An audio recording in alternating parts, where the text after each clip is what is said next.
Hello, അനിയനും നാത്തൂനും കൂടി വീട്ടിൽ വന്നപ്പോഴത്തേക്കും അവർ കുറച്ച് മൊസമ്പി കൊണ്ടുവന്നായിരുന്നേ. അപ്പോൾ അത് ജ്യൂസ് അടിച്ച് കുടിച്ചതിൻ്റെ എക്സ്പ്രഷനാണ് നിങ്ങൾ കണ്ടത്. എന്തായാലും നല്ല ജ്യൂസ് ആയിരുന്നു. അതുകൊണ്ടാണ് ഞാൻ ഇത്ര എക്സ്പ്രഷനൊക്കെ ഇട്ട് നല്ല ടേസ്റ്റ് ഉണ്ടായിരുന്നത്. പിന്നെ ഞാൻ എക്സ്ട്രാ പ്രത്യേകിച്ചൊന്നും ചേർത്തൊന്നുമില്ല. ജസ്റ്റ് മൊസമ്പി ഒന്ന് സ്ക്യൂസ് ചെയ്തെടുത്തു. പിന്നെ അതിലേക്ക് ഞാൻ കുറച്ച് മധുരം ഇഷ്ടപ്പെടുന്ന ആളായതുകൊണ്ട് കുറച്ച് പഞ്ചസാര ചേർത്തുന്നേ ഉള്ളൂ.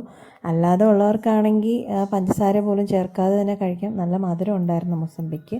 പിന്നെ ഞാൻ വേറെ എക്സ്ട്രാ ഒന്നും ചേർത്തിട്ടില്ല. ഇത്രയും മാത്രമേ ഉള്ളൂ. ഇങ്ങനെ ചെയ്യുന്നതുകൊണ്ട് തന്നെ മൊസമ്പിയുടെ വെള്ള ഭാഗമൊന്നും തന്നെ ഇതിനകത്ത് വരാതെ തന്നെ ജ്യൂസ് ഉണ്ടാക്കാൻ പറ്റും കേട്ടോ. വെള്ള ഭാഗം വന്ന കയ്പ്പ് വരുമെന്ന് കേട്ടിട്ടുണ്ട്.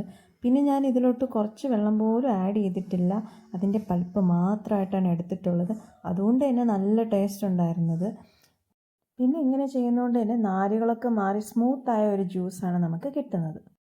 ഡയറ്റ് ചെയ്യുന്നവരാണെങ്കിൽ ഷുഗർ കട്ടുള്ളവർ ഷുഗർ ചേർക്കേണ്ട കാര്യമില്ല. പിന്നെ ഒരു നുള്ളു ഉപ്പ് ചേർത്ത ജ്യൂസിൻ്റെ ഫ്രഷ്നെസ് ഉയരും എന്ന് ഞാൻ കേട്ടിട്ടുണ്ട്. പക്ഷേ ഞാൻ അതൊന്നും ചേർത്തില്ല കേട്ടോ. അല്ലാതെ തന്നെ കുടിക്കുകയാണ് ചെയ്തത്.